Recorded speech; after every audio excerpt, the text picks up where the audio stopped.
ऐसे ही का नाम ये तंगो दीवार है, कैसा ही रंगो रूप है, पैसा ही माल है।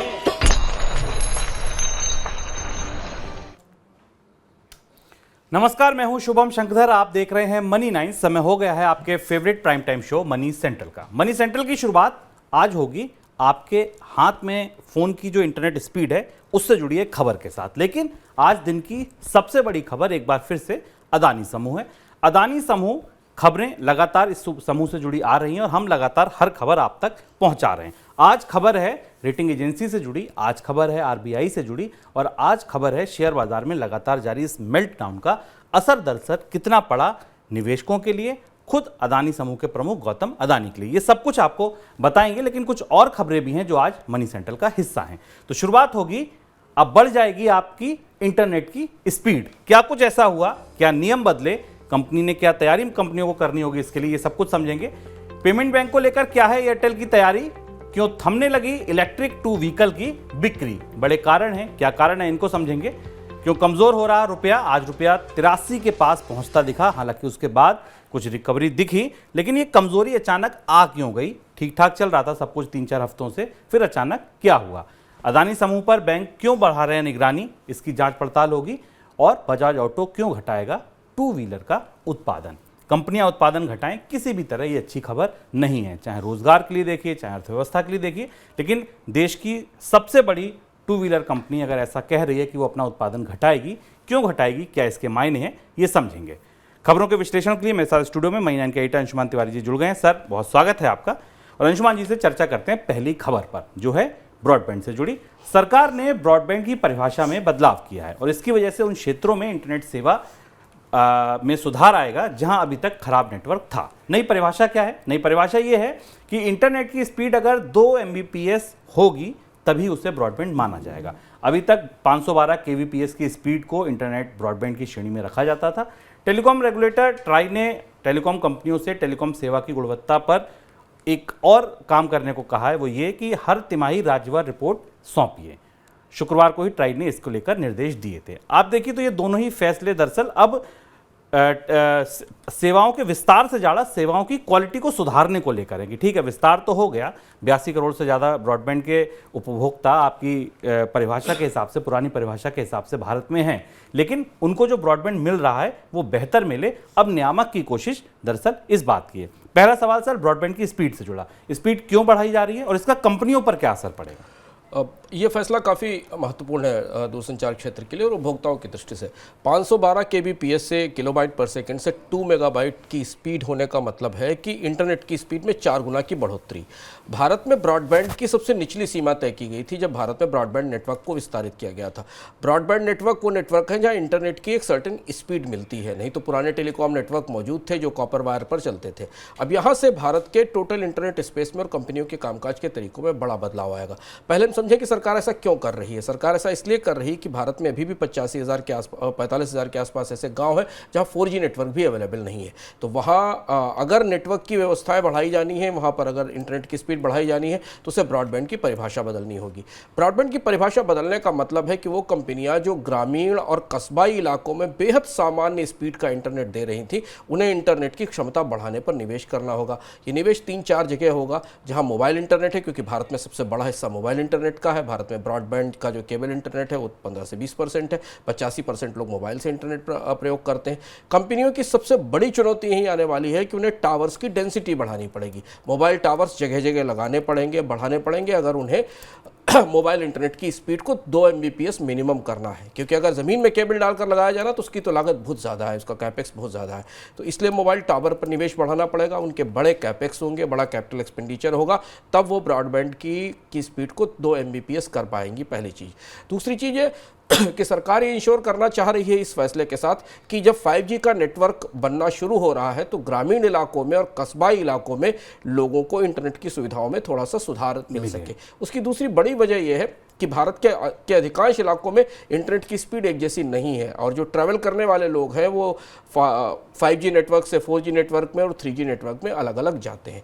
अब ये यहाँ से एक बड़ा शिफ्ट आएगा। ब्रॉडबैंड की परिभाषा बदलने का मतलब एक और है शुभम, कि ब्रॉडबैंड कंपनियों को तमाम तरीके की रियायतें मिलती हैं, उन्हें इंफ्रास्ट्रक्चर का दायरा में रखा जाता है। अभी तक कोई भी सामान्य नेटवर्क बनाकर आप उसे ब्रॉडबैंड घोषित कर देते थे, पर 2 Mbps की स्पीड के लिए कंपनियों को रियायतें लेने के लिए इंफ्रास्ट्रक्चर की उस कैटेगरी में शामिल करने के लिए बड़ा निवेश करना होगा और ये आने वाले समय में कंपनियों के कैपेक्स में, उनके पूंजी खर्च में बढ़ोतरी करेगा। तो इसलिए अब आज के बाद जब ये आदेश जारी हुआ है तो आप ये ध्यान रखें कि अगर आपके मोबाइल फ़ोन में इंटरनेट की स्पीड 2 Mbps से कम है तो आप ब्रॉडबैंड स्पीड का इस्तेमाल नहीं कर रहे हैं, आप बहुत सामान्य इंटरनेट की स्पीड का इस्तेमाल कर रहे हैं और आप अपने ऑपरेटर से कह सकते हैं कि उनसे आपसे ब्रॉडबैंड का पैसा ना लिया जाए, आपसे पैसा सामान्य इंटरनेट स्पीड का लिया जाए, क्योंकि ब्रॉडबैंड का मतलब है कि कम से कम 2 Mbps की डाउनलोड स्पीड आपके मोबाइल पर होनी चाहिए। यानी अब इंटरनेट की गिनती भारत में 2 Mbps से, ब्रॉडबैंड इंटरनेट की गिनती 2 Mbps से शुरू होगी। इस स्पीड के बाद ही सरकारें मानेगी कि वो कंपनी ब्रॉडबैंड सेवा दे रही है या नहीं। सर, ये डेटा क्यों मांगा जा रहा है राज्यवार डेटा मांगने की कोशिश पिछले 1 महीने से चल रही है। दूरसंचार विभाग के पास इस बात की लगातार शिकायतें आ रही हैं कि कंपनियों के 5G नेटवर्क्स अच्छे नहीं हैं। हम देख रहे हैं कि अब तो हम 2 Mbps पर पहुंच पाए हैं, जो कि बेसिक ब्रॉडबैंड की स्पीड है। लंबे समय के बाद 5G में जिस तरीके की डेटा स्पीड का कमिटमेंट किया गया वो कहीं उपलब्ध नहीं है। ज़्यादातर लोग मोबाइल फ़ोन पर जो 5G इस्तेमाल कर रहे हैं उन्हें भी पता है कि वो 4G है 5G है, समझना मुश्किल होता है। और इसलिए कंपनियों से कहा गया था कि वो हर सर्किल में किस तरीके के इंटरनेट की क्वालिटी है, कितने कॉल ड्रॉप हो रहे हैं, इसका आंकड़ा भेजें। कंपनियों ने ऐसा करने में थोड़ी सी असमर्थता जाहिर की। उनका कहना था कि इतना बड़ा डेटा जुटाना मुश्किल है। दूरसंचार विभाग ने कहा कि जब हर सर्किल पर आधारित लाइसेंस दिया गया है, हर सर्किल में सेवा दी जा रही, हर सर्किल में कंपनी का नेटवर्क है और सर्किल की अलग अलग सेवा स्ट्रक्चर भी है, तो कंपनियों को वहाँ की क्वालिटी का इंश्योरेंस और क्वालिटी के बारे में जानकारी देनी चाहिए। अब कंपनियाँ अपनी रिपोर्ट सरकार को भेजेंगी, जिससे पता चलेगा कि क्या स्थिति है अलग अलग नेटवर्क्स में, अलग अलग राज्यों में इंटरनेट की और मोबाइल सेवा की। टेलीकॉम कंपनी एयरटेल ने एयरटेल पेमेंट बैंक का विलय फिनटेक कंपनी पेटीएम में करने का विचार बनाया है। चेयरमैन सुनील भारती मित्तल की ओर से ये संकेत दिए गए हैं और विलय के बदले पेटीएम में हिस्सेदारी खरीदने का भी इरादा जताया गया है। एयरटेल और पेटीएम के बीच स्टॉक डील के जरिए ये सौदा होने की संभावना है। इस बीच पेटीएम से जुड़ी एक खबर ये भी आई है कि बड़े निवेशक सॉफ्टबैंक और अलीबाबा बचे हुए स्टेक को पेटीएम में बेच सकते हैं। सर, पहला सवाल एयरटेल पर, क्या तैयारी है एयरटेल की? ये दिलचस्प घटनाक्रम था बाजार का। शुक्रवार के बाद से शनिवार से चर्चा में था कि एयरटेल पेटीएम के पेमेंट बैंक ये पेटीएम में हिस्सेदारी खरीदेगी और अपने पेमेंट बैंक का विलय पेटीएम के पेमेंट बैंक में करेगी। एयरटेल के पास एक पेमेंट बैंक है, हालांकि उसका विस्तार अभी बहुत ज़्यादा नहीं हुआ है। पेटीएम का पेमेंट बैंक काफ़ी बड़ा है, पर उसके पास पूंजी की चुनौतियां हैं, क्योंकि पेटीएम के पास एक बड़ा कंज्यूमर बेस है। दोनों कंपनियां मिलकर साथ में एक नए पेमेंट बैंक के स्ट्रक्चर की तरफ बढ़ रही हैं और इसका रास्ता ये होगा कि सुनील मित्तल पेटीएम में हिस्सेदारी खरीदेंगे। अगर सुनील मित्तल पेटीएम में हिस्सेदारी खरीदते हैं, भारतीय समूह हिस्सेदारी खरीदता है, तो पेटीएम के इक्विटी ढांचे में बदलाव भी आएगा और इसका असर हमें आज बाजार पर दिखाई भी दिया। सर, बड़े निवेशक निकलने की तैयारी कर रहे हैं पेटीएम में से? पेटीएम में अगले चरण की बिकवाली शुरू हो रही है। स्टार्टअप के तौर पर जिन निवेशकों ने कंपनी में निवेश किया था, जिसमें सॉफ्टबैंक है, जिसमें एंट ग्रुप है अलीबाबा का, और ऐसे संकेत मिल रहे हैं कि अगर ये 2 बड़े ग्रुप अपनी हिस्सेदारी का सेकेंड राउंड बेचना चाहते हैं, एंट ग्रुप की भी हिस्सेदारी करीब 24.86% है और सॉफ्टबैंक की 12.92% है।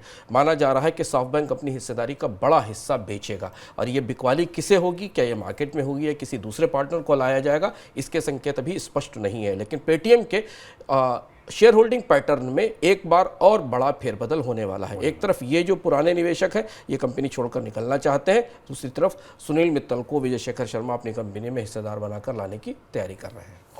इलेक्ट्रिक दोपहिया गाड़ियों के लिए अब देश में वैसा रुझान देखने को नहीं मिल रहा जैसी उम्मीद जताई जा रही थी। पिछले कुछ महीनों से इलेक्ट्रिक 2 व्हीलर की जो बिक्री है उसमें ग्रोथ नहीं दिख रही है। दिसंबर और जनवरी के दौरान करीब 65,000 2 व्हीलर भी नहीं बिके, बिक्री इससे कम रही।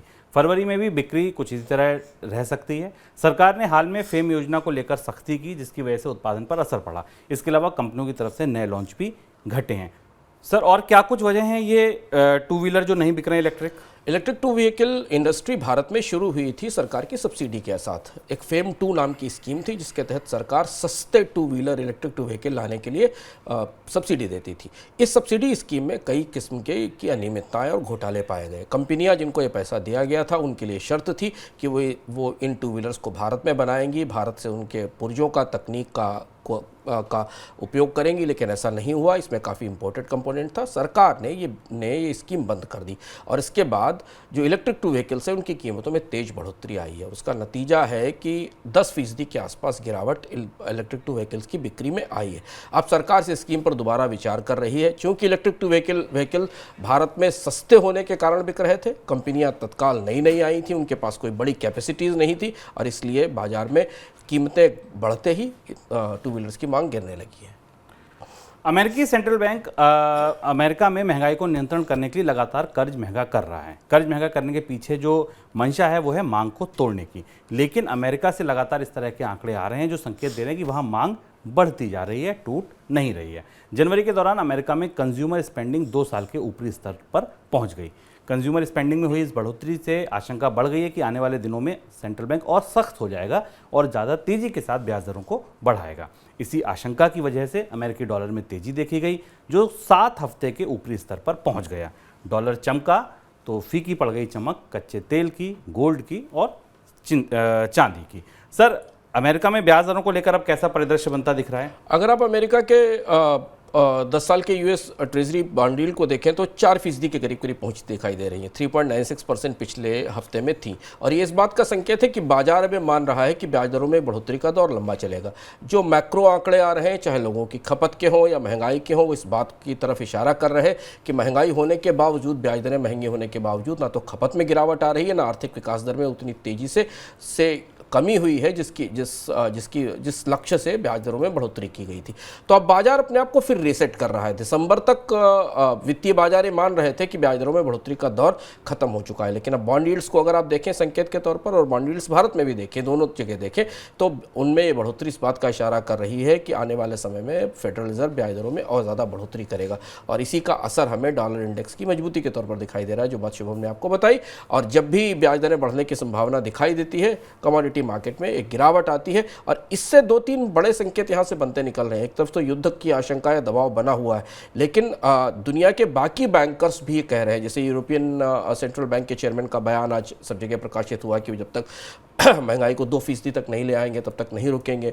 उनका यह भी कहना था कि अगर सरकारों की फिस्कल पॉलिसी, टैक्सेशन पॉलिसी महंगाई कम करने में मददगार साबित नहीं होती, ध्यान दीजिएगा इसमें इशारा भारत की तरफ भी है कि अगर सरकारें अपने टैक्स कम नहीं करती और उन टैक्स की कमी से महंगाई कम नहीं होती तो बैंकरों को और लंबे समय तक सख्ती करनी पड़ेगी, यानी केंद्रीय बैंकों को ब्याज दरें और ज़्यादा समय तक ऊंची रखनी होगी।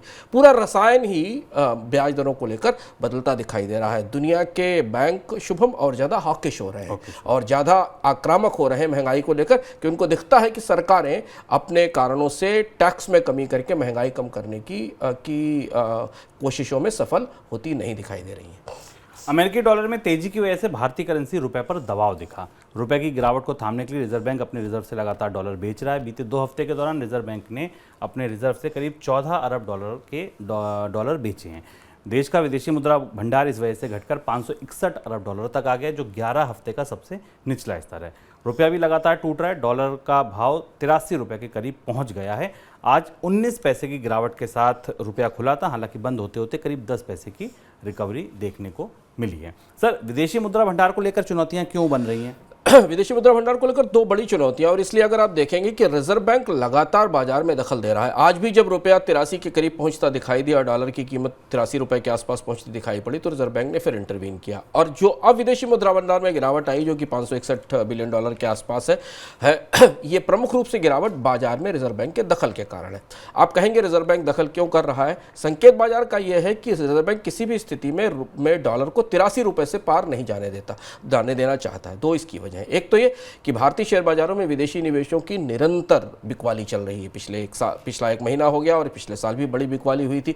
नई विदेशी मुद्रा का स्रोत नहीं दिखाई दे रहा है और इसलिए रिजर्व बैंक पर एक गहरा दबाव है कि वो रुपए पर इसका असर रोके, क्योंकि जितने रुपए बिककर स्टॉक्स बाहर निकलते जाएंगे, जितने डॉलर निकलते जाएंगे, रुपए पर उतना दबाव बनता जाएगा। दूसरी महत्वपूर्ण बात है कि केंद्र सरकार, वाणिज्य मंत्रालय और रिजर्व बैंक इस बात पर लगभग मुतमईन है कि यह साल निर्यात के लिए अच्छा नहीं रहने वाला है। रिजर्व सरकार ने भी माना है कि इस साल निर्यातों में कोई बड़ी बढ़ोतरी नहीं होगी, यानी विदेशी मुद्रा आने का जो दूसरा प्रमुख स्रोत है निर्यात, उस पर दबाव रहने वाला है, यानी विदेशी मुद्रा की आपूर्ति इस पूरे साल कम रहेगी। और तीसरी महत्वपूर्ण बात है कि ताजे आंकड़े आए, हमने मनी सेंट्रल में आपसे चर्चा भी की थी कि भारत में विदेशी निवेश, प्रत्यक्ष विदेशी निवेश में भी गिरावट आई है, जो FDI आता है। ये तीनों चीजें बता रही हैं कि भारत में विदेशी मुद्रा की आवक में कमी आएगी और इसलिए रिजर्व बैंक विदेशी मुद्रा रुपए में पर सेंटिमेंटल या जो मनोवैज्ञानिक दबाव है उसे रोकने के लिए बाजार में धीमे धीमे करके दखल दे रहा है। हालांकि ये स्ट्रेटजी एक किस्म की सेल्फ डिफीटिंग स्ट्रेटजी है। विदेशी मुद्रा भंडार में जितनी कमी होती जाएगी, रुपए पर उतना दबाव बढ़ता चला जाएगा, लेकिन रिजर्व बैंक के पास फिलहाल कोई विकल्प नहीं है कि वो रुपए में तेज गिरावट को रोक सके। क्रमशः गिरावट होती जाए तो बेहतर है और इसलिए जब भी कोई तेज गिरावट का आसार बनता है, रिजर्व बैंक बाजार में दखल करता है ताकि रुपए को किसी भी स्थिति में 83 पर रोका जा सके। अगला लेवल महत्वपूर्ण होगा कि क्या रुपया हाल फिलहाल के दबावों के कारण, अमेरिका में ब्याज दरों में बढ़ोतरी के कारण, डॉलर इंडेक्स में बढ़ोतरी के कारण 83 का स्तर तोड़ता है, क्योंकि 83 का स्तर तोड़ने के बाद ये पता चलेगा कि रुपए का अगला स्तर कहां तक जाएगा। तो ये जद्दोजहद है, बाजार रुपए को नीचे खींच रहा है, रिजर्व बैंक उसे सहारा देकर बनाए रखने की कोशिश कर रहा है। रूस यूक्रेन युद्ध को एक साल पूरा होने के मौके पर पश्चिमी देशों ने रूस पर नए प्रतिबंध लगाए हैं। अमेरिका और यूरोपियन यूनियन ने रूस पर कई तरह के नए व्यापक शुल्क थोपे हैं, साथ में नए व्यापार प्रतिबंध भी लगाए हैं। यूके ने भी रूस पर नए व्यापार प्रतिबंध थोपे हैं। उधर फाइनेंशियल एक्शन टास्क फोर्स यानी FATF ने संगठन से रूस की सदस्यता रद्द कर दी है। सदस्यता रद्द होने के बाद रूस क्या नहीं कर पाएगा? एक तो FATF की बैठकों में भाग लेने की अनुमति नहीं होगी उसे, साथ ही मनी लॉन्ड्रिंग और आतंकवाद फाइनेंस से जुड़े दस्तावेज भी रूस की पहुंच में नहीं होंगे, उनमें उनका एक्सेस नहीं दिया जाएगा। सर, क्या असर पड़ेगा इसका? FATF का फैसला ज़्यादा महत्वपूर्ण है। FATF ने लंबे समय बाद किसी देश को अपनी सदस्यता से बाहर किया है और इस बाहर करने के साथ FATF ने जो चेतावनी जारी की है बाकी देशों को, वो महत्वपूर्ण है। FATF दुनिया में मनी लॉन्ड्रिंग और हवाला और तमाम किस्म के आर्थिक अपराधों की रोकथाम की एजेंसी है और ये एक किस्म की गारंटी देती है दुनिया के देशों को कि कोई देश अगर FATF के नियमों पर खरा है तो उससे कारोबार करने में आपको सुविधा होगी, वहाँ कोई जोखिम नहीं है। FATF ने अपने ताज़ा बयान में कहा है कि दुनिया के वो सारे ज्यूरिडिक्शंस जो रशिया के साथ ट्रेड करते हैं, आप सतर्क रहें, क्योंकि वहाँ से मनी लॉन्ड्रिंग का, वहाँ से टेरर फिनांस का, वहाँ से ऐसे धन के पैसे का खतरा है जो अब FATF की मॉनिटरिंग में नहीं होगा। और ये चेतावनी दुनिया भर के बैंकों के लिए, दुनिया भर के देशों के लिए काफ़ी बड़ी है। भारत जैसे देश जो रूस से बड़ा ट्रेड करते हैं, वहाँ के बैंकों से बड़ा ट्रेड करते हैं, उन्हें अब और ज़्यादा सतर्कता दिखानी होगी इस मामले में और इसीलिए FATF से रूस को बाहर किया जाना एक बड़ा फैसला समझ में आ रहा है। चलिए अब रुख करते हैं दिन की सबसे बड़ी खबर की ओर।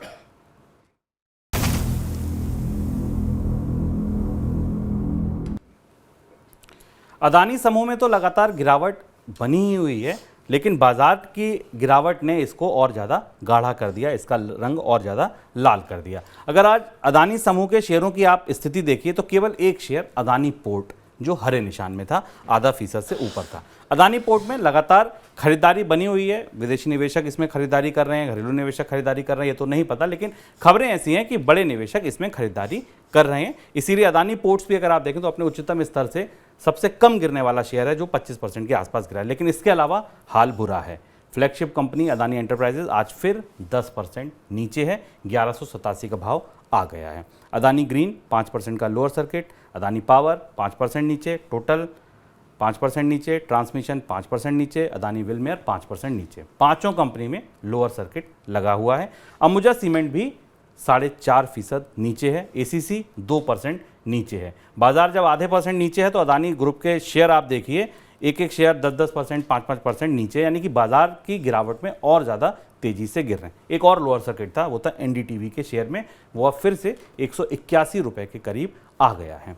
बाजार में इस मेल्ट डाउन का, इस बिकवाली का, इस खून खच्चर का असर ये हुआ कि गौतम अदानी दुनिया के अमीरों की लिस्ट में 30वें स्थान से नीचे खिसक गए। पहले वो दूसरे स्थान पर आते थे हिंडनबर्ग की रिपोर्ट आने से पहले। अब उनकी गिनती 30 अमीर लोगों की जो सूची है उससे भी बाहर हो गए हैं वो, उसमें भी नहीं है। नेटवर्थ 40 अरब डॉलर से भी नीचे आ चुकी है। ये बाजार में जो बिकवाली मची है उसका असर है। अब खबरें जो आज समूह से जुड़ी आई, पहली खबर आई रिजर्व बैंक की तरफ से। रिजर्व बैंक ने बैंकों की से ये कहा है कि वो अदानी ग्रुप पर दिए गए कर्ज पर अपनी निगरानी बढ़ाएं। आरबीआई ने बैंकों से कहा कि अदानी ग्रुप के कर्ज पर हर हफ्ते जानकारी उपलब्ध कराएं। भारतीय बैंकों ने अदानी ग्रुप को करीब 80,000 करोड़ रुपए का कर्ज दिया हुआ है, जो ग्रुप के कुल कर्ज का करीब 40% हिस्सा है। ये आई बैंकों की तरफ से खबर। दूसरी खबर थी कर्ज की तरफ से। कर्ज से जुड़ी दो खबरें आई।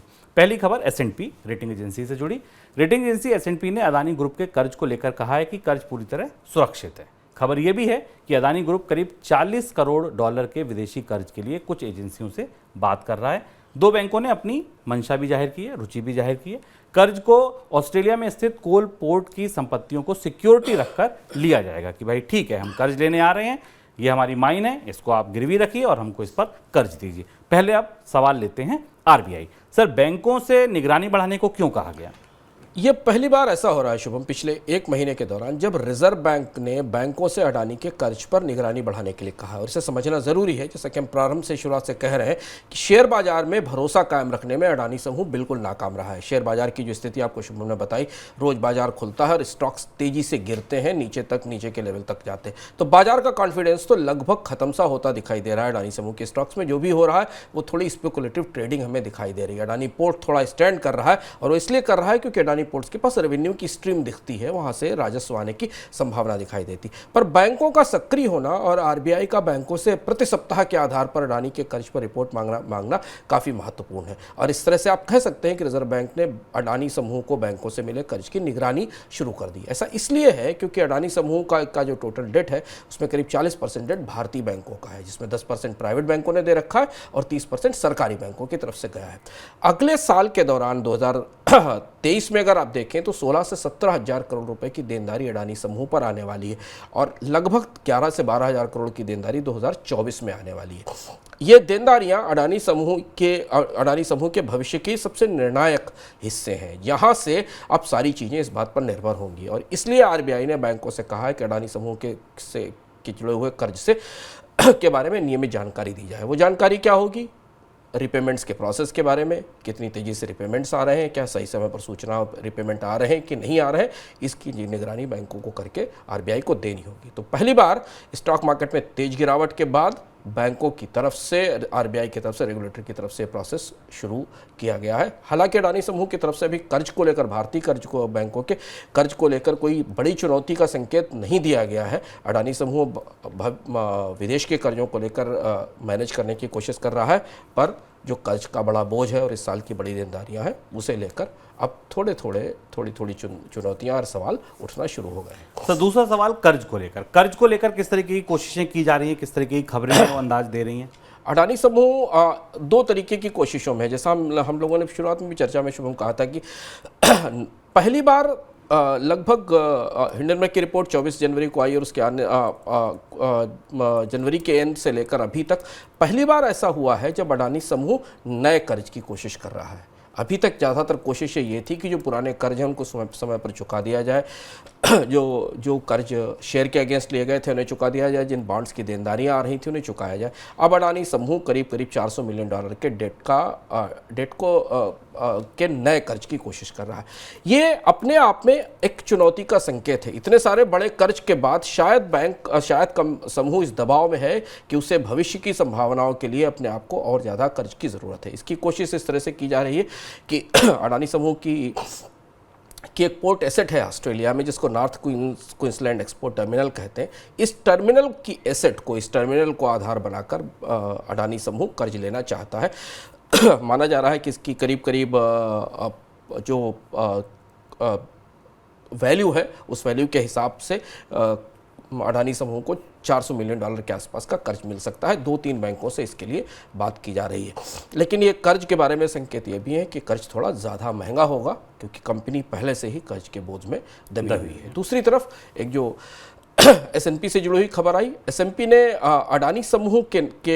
अडानी समूह में अडानी ग्रीन्स के 2 बॉन्ड्स को, जिनको RG2 बॉन्ड कहते हैं, अडानी समूह के 2 रिस्ट्रिक्टेड ग्रुप बॉन्ड्स हैं, कांग्लोमरेट के ग्रुप के बॉन्ड हैं। एक वर्धा सोलर है और एक कोंडलगांव सोलर पार्क है। इनके बॉन्ड्स को पिछले साल दिसंबर में ऑब्जर्वेशन लिस्ट में डाला था, वहाँ से निकाल दिया है और ये कहा है कि इन दोनों बॉन्ड्स के अगेंस्ट जो कमिटमेंट कंपनी ने किया है, जिस तरीके का रेवेन्यू प्रोफाइल दिखा रहा, उस हिसाब से बॉन्ड निवेशकों को पैसा समय पर मिल जाने की उम्मीद है।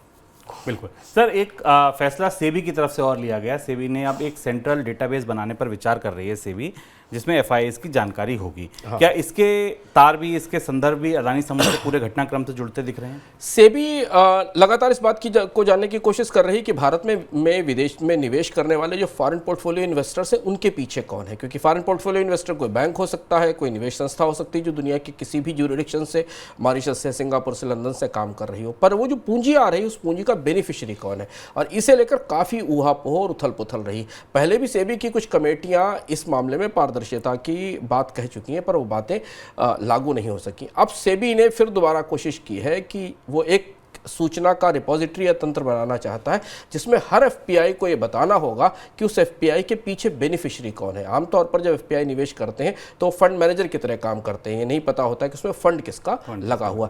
ये इसके तार भी अडानी समूह से इसलिए जुड़े हुए दोनों तरह से, क्योंकि एक तो ये कि अडानी समूह की कुछ कंपनियां हैं जिनकी जांच चल रही है, जिसका सेबी जिनके बारे में जानने की कोशिश कर रही है, जो मॉरिशस में काम कर रही है, और ऐसा माना जाता है कि समूह के शेयरों के लेन देन में उन कंपनियों की भागीदारी है। और दूसरी चीज़, जो बाजार में शॉर्ट सेलिंग हुई है, उस शॉर्ट सेलिंग के जरिए भी ये जानने की कोशिश की जा रही है कि वो कौन से समूह हैं जिन्होंने इस शॉर्ट सेलिंग में हिस्सा लिया है। तो अगर सेबी विदेशी निवेशकों पर ये दबाव बनाती है और इन सूचनाओं को सामने लेकर आती है, तो शायद हमें पता चलेगा कि भारत में विदेशी निवेशकों के जरिए आने वाला पैसा दरअसल किसका होता है। चलिए, तो ये था मनी सेंट्रल की बड़ी खबरें। अब चलते चलते कुछ और खबरें झटपट में।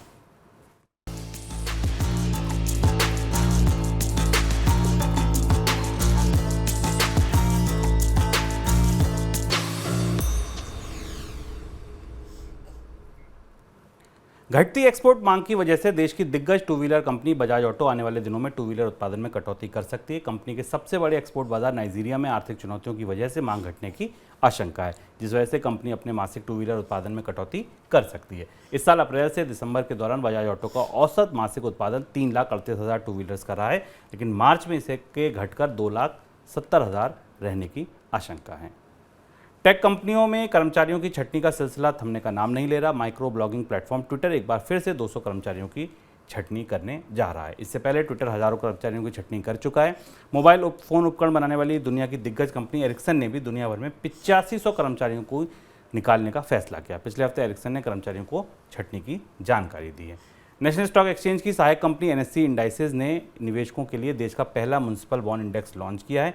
इस इंडेक्स में कुल 28 म्युनिसिपल बॉन्ड लिस्ट हैं और सभी की रेटिंग AA है।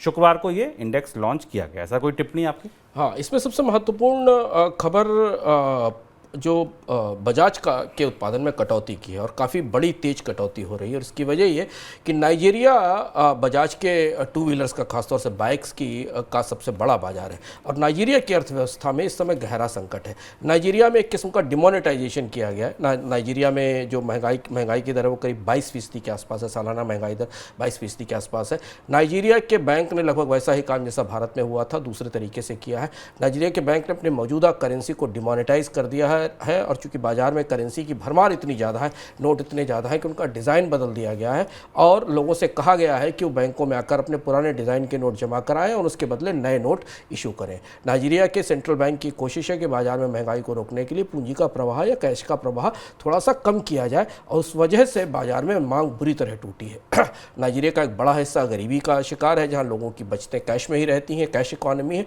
इसलिए नाइजीरिया में बड़े संख्या में लोग बैंकों के सामने कतारों में है और अपना पैसा वापस चेंज कराने की कोशिश कर रहे हैं। बजाज जो कि बड़ा एक्सपोर्टर है, उसको लग रहा है कि आने वाले समय में नाइजीरिया की अर्थव्यवस्था में जिस तरीके का संकट है उसको देखते हुए बाजार में मांग नहीं होगी, और इसलिए बजाज ने अपने उत्पादन में कटौती की है। चलिए, तो ये था हमारा आज का मनी सेंट्रल। कल फिर आऊँगा आपके साथ 7 बजे नया संस्करण लेके, लेकिन आपको दोपहर 2 बजे भी जुड़ना है हेलो मनी 9 में। कल मुद्दा होगा पेंशन कमाएं कैसे, ये नहीं, पेंशन से जुड़ा नया सर्कुलर जो आया है ईपीएफओ की ओर से, जिसमें अब ये कहा गया है कि आप 3 मई तक पेंशन बढ़ाने के लिए अप्लाई कर सकते हैं। कौन कर सकते हैं अप्लाई, किनको मिलेगी बढ़ी पेंशन, कौन है बढ़ी हुई पेंशन का हकदार, किनको ये फ़ायदा नहीं मिलेगा, अगर आप नौकरी पेशा हैं तो निश्चित तौर पर अब तक आपके कानों में इसकी ध्वनि पहुंच गई होगी कि ईपीएस 95 से जुड़ा कोई नया सर्कुलर आया है। वो किन के लिए है, कौन इसके लिए पात्र हैं, कौन नहीं पात्र हैं, किन को मिलेगी, पेंशन कितनी बढ़ जाएगी, ऐसा आपके दिमाग में कोई भी सवाल है, अगर आपके ऑफिस में ये पूछा जा रहा है कि ईपीएस 95 में आप कंट्रीब्यूट करना चाहते हैं या नहीं, तो आपको करना चाहिए या नहीं करना चाहिए, ऐसा कोई भी सवाल अगर आपके मन में है तो कल दोपहर 2 बजे जुड़िए हेलो मनी 9 के साथ। हमारे बाजार विशेषज्ञ certified financial planner Jitendra Solanki ji जो होंगे आपके साथ। 9311211874 पर अपना सवाल व्हाट्सएप कर दीजिए। अगर आप मेल करना चाहते हैं तो money9query@tv9.com पर मेल कर दीजिए। अगर मेल करते हैं तो अपना मोबाइल नंबर ज़रूर लिखें, क्योंकि तभी हमारी टीम आपसे बात कर पाएगी और आपको आपके सवालों के जवाब जितेंद्र सोलंकी जी से दिलवा पाएगी। फिलहाल दीजिए इजाज़त, आप बने रहिए मनी 9 के साथ। नमस्कार। ऐसे ही का तन्हा